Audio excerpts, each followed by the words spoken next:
Merci, Monsieur le Président. Je me joins au front majoritairement liégeois qui s'est exprimé sur ce dossier aujourd'hui.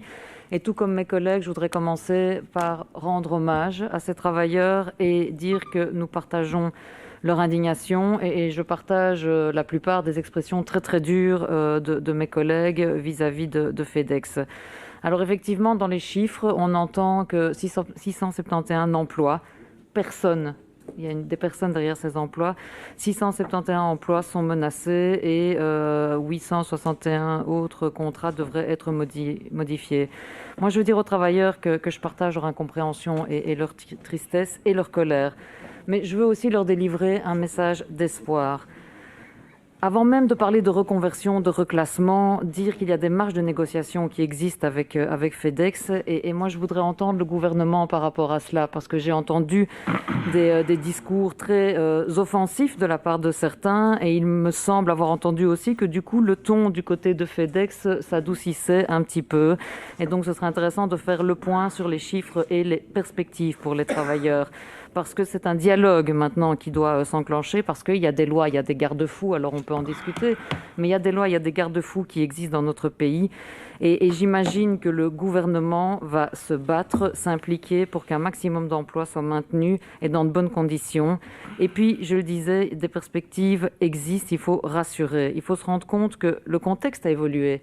S'il y a 20 ans, quand TNT est arrivé à Liège Airport, c'était le principal opérateur, client, employeur sur le site de l'aéroport, ce n'est plus le cas aujourd'hui. Parce qu'on a diversifié les activités et les clients à Liège Airport. C'est pourquoi il y a encore un avenir pour les travailleurs de TNT sur le site de l'aéroport.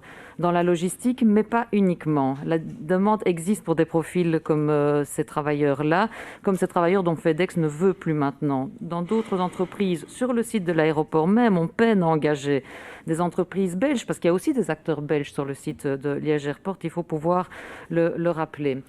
Et dire aussi que le débat d'aujourd'hui, c'est sur le plan de restructuration de FedEx, pas sur celui de l'aéroport.